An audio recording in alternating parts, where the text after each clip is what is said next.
Good evening, praise Lord. Welcome to this video.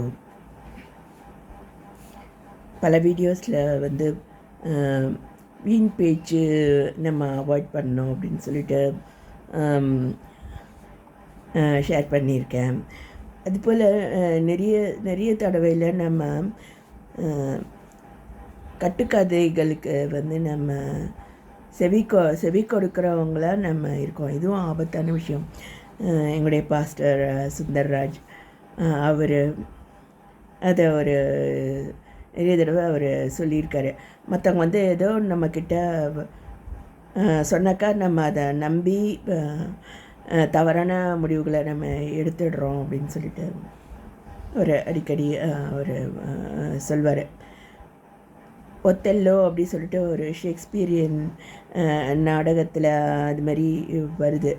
Othello வந்து Iago அப்படின்னு சொல்லிட்டு ஒரு தளபதி அவர் வந்து அவருடைய ஒய்ஃபை பற்றி தப்பாக சொன்னதை கேட்டு ஒய்ஃபையும் கொண்டுட்டு தானும் தற்கொலை பண்ணுறது அதில் வரும்.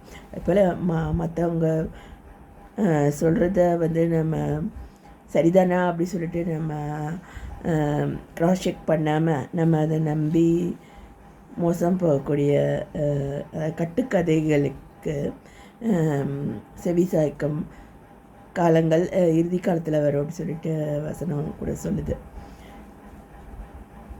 ஏன் இப்படிலாம் இருக்கு அப்படின்னு நான் யோசிப்பேன். பார்த்திங்கன்னா அந்த தேவ வார்த்தையானது வந்து நம்முடைய இருதயத்தின் நினைவுகளை கூட அது வந்து உருவ குத்துக்கிறதான பட்டயமாக இருக்குது அப்படின்னு சொல்லிட்டு வசனம் சொல்லுது. எபிரேயரில் வருதுன்னு நினைக்கிறேன். அதில் பார்த்திங்கன்னா ஆனால் எப்போதுமே அந்த பட்டயம் அப்படி ஒரு வல்லமையான பட்டயம் இருபுறமும் கருக்குள்ளது அப்படின்லாம் இருக்க வசனம்.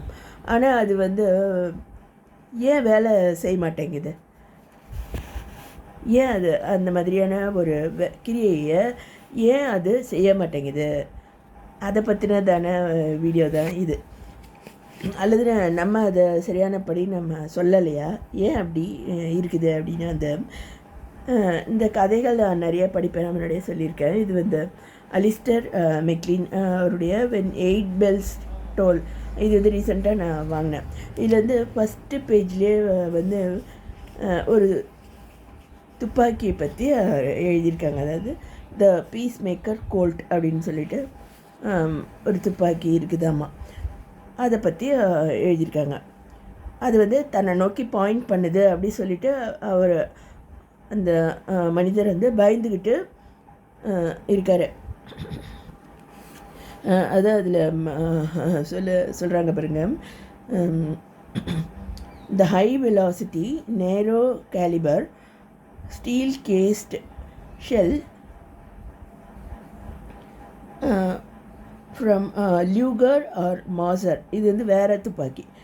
From either of those just goes straight through you, leaving a small neat hole in its wake and spending the bulk of its energy on the distant landscape, whereas the large and unjacketed soft-nosed lead bullet from the peacemaker colt, on impact tearing and smashing bone and muscle and tissue as it goes and expending all its energy on you அப்படி சொல்லிட்டு அதில் போட்டிருக்கேன். இது எனக்கு ரொம்ப ஆச்சரியமாக இருந்தது இந்த வேர்ட்ஸ். அதை கத்துடைய வசனமும் இப்படி அதை போன் மசில் அண்ட் டிஷ்யூ எல்லாத்தையும் குத்தக்கூடிய இருபுறமாக கருக்குள்ள பட்டயமாக இருக்குது. அவ்வளோ வல்லமை பொருந்தியதாக இருக்குது. ஸோ இந்த கதையில் தொடர்ந்து என்ன சொல்கிறாருன்னா, அந்த புல்லட் அந்த நம்ம மேலே பாஞ்சிடக்கூடாதுன்னு ஒரு பயத்து அந்த மனுஷன் கூட எப்படியாவது நம்ம சமாதானம் பேசிக்கலாமான்ற மாதிரி இவர் எழுந்து அவரை நோக்கி நடக்க ஆரம்பிக்கிறாராமா. அப்புறம் இவர் ஒரு கொஞ்சம் தூரம் போனால் கூட அந்த கோல்ட் வந்து அவர் ஏற்கனவே நின்று இடத்த தான் நோக்கி பாயிண்ட் பண்ணுது ஒழிய இவர் மூவ் ஆக ஆக அந்த அவரை தொடர்ந்து அது ஃபாலோ பண்ண மாட்டேங்குதான் அப்படின்னு அந்த கதையில் வருது. ஸோ அப்போ தான் அவருக்கு தெரியுது அந்த the man holding the gold அவர் வந்து உயிரோடையே இல்லை அப்படின்றது அவருக்கு தெரியுது. Is a dead man. ஆனால் அந்த கோல்ட்டு வந்து அவர் கையில் இருக்குது. அதை பார்த்து இவர் பயந்துட்டு இருக்கார். ஆனால் அவர் உயிரோடையே இல்லை. ஸோ நம்மளும் ஏதோ பாவத்தில் மரித்தவர்களாக காணப்படுறதுனால தான் இவ்வளோ வல்லமை பொருந்திய வசனத்தை நம்ம அதனுடைய முழு வல்லமையும் பயன்படுத்த முடியறதில்ல. இதை நான் இதை ஷேர் பண்ண விரும்புகிறேன்.